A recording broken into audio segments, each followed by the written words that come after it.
Oh, the Iranian opposition says the anti-government protests there have been spreading.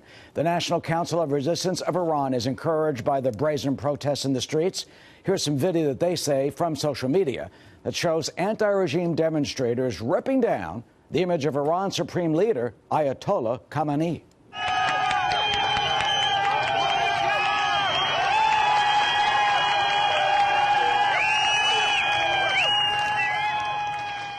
You know, that bold defiance is really almost unheard of in Iran, and it could be growing. The opposition group tells Fox News that there have been mass demonstrations against the regime in at least 31 cities, with some protesters calling for death to Khamenei, death to Iran's President Hassan Rouhani, and chanting the dictator must go, while pro-government counter-protests have blamed the resistance group itself for the unrest.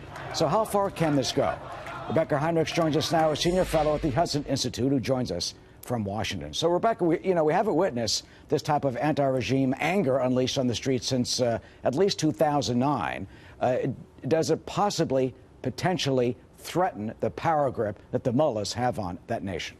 Well, certainly there is great discontent among the Iranian people, and this has been brewing, and it continues to pop up, and then it goes back down. But there is a pro-democracy movement that has existed there. It's against the mullahs and the control there. And I just want to say something about how brave these individuals are who are protesting the government, because this is a government that jails protesters. This is a government that has the so-called morality police, that has thrown acid in the face of women, Iranians, who don't cover their head properly according to the Iranian dress codes there. So these are very brave people. They're tired of this regime that has had such an iron fist with the people. And so it's great that President Trump has already shown support for those who are demonstrating there. Well, you know, those people, among them are the followers of Maryam Rajavi. She's the leader of the National Council of Resistance of Iran. And she gave a videotaped statement actually saying what you just said, praising what she calls the brave actions of the demonstrators. Here's part of Mrs. Rajavi's statement. Listen.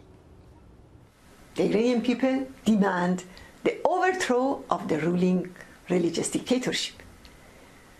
It is their right to topple this repressive regime. And I emphasize, regime change in Iran is within reach. You know, she's been leading this group, and she's been saying that for quite some time. I've interviewed her, by the way, in Paris. Does her message resonate? Will it resonate further? And can it resonate in the Oval Office?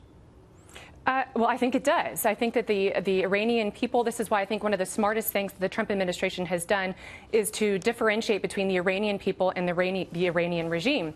The Iranian regime, again, it supports terrorism abroad. Rouhani, the president of Iran, many former Obama admin officials continue to try to perpetuate the myth that he's a moderate. He's not a moderate under Rouhani's control. The Iranian government has tested missiles in violation of UN Security Council resolutions, continues to fund terrorism with Hezbollah, continues to support the Assad regime in Syria, which is brutal. And so the Iranian people are tired. They're tired of the isolation. They're tired of the oppressiveness of the Iranian regime. And so what the Trump administration can do is do what the Obama administration didn't. Support the Iranian people, support the pro-democracy movement, and further isolate the regime.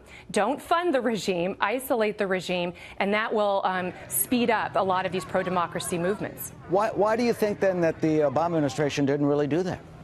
I think that the Obama administration believed that it could legitimize the Iranian government, and that by legitimizing the Iranian government, it might have the effect in the long term of moderating the government. Of course, that is counterfactual. That isn't the way it works. You don't reward regimes that oppress their people and are anti-American and anti-Israel. And so all the Iran deal did was it legitimized the regime, and it sort of flushed the regime with cash to continue its anti-terrorism efforts abroad and to oppress its people at home. So now what the Trump administration needs to do is take a holistic approach to Iran and look for ways again to inflict pain on the regime and support and demonstrate solidarity with the pro-democracy movement that exists. You know, President Trump had a pretty stinging tweet about all this, and it's in contrast, some would say, critics say, to what President Obama did during the Green Revolution in 2009, that he basically was quiet the first few days.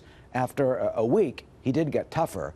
How can you contrast, or can you contrast, this president's actions against the former President Obama, who some thought that if he did put the full weight of the U.S. presidency behind the Green Revolution, perhaps the mullahs in Tehran would have been toppled back in 2009?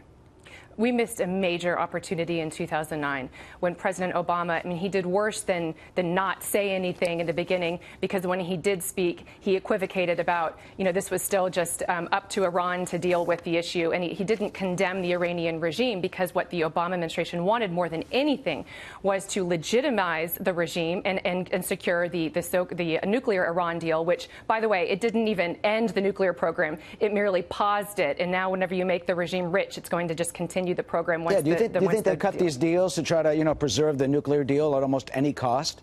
Absolutely. Absolutely. That was central to what the Obama administration was trying to do. And so it played down.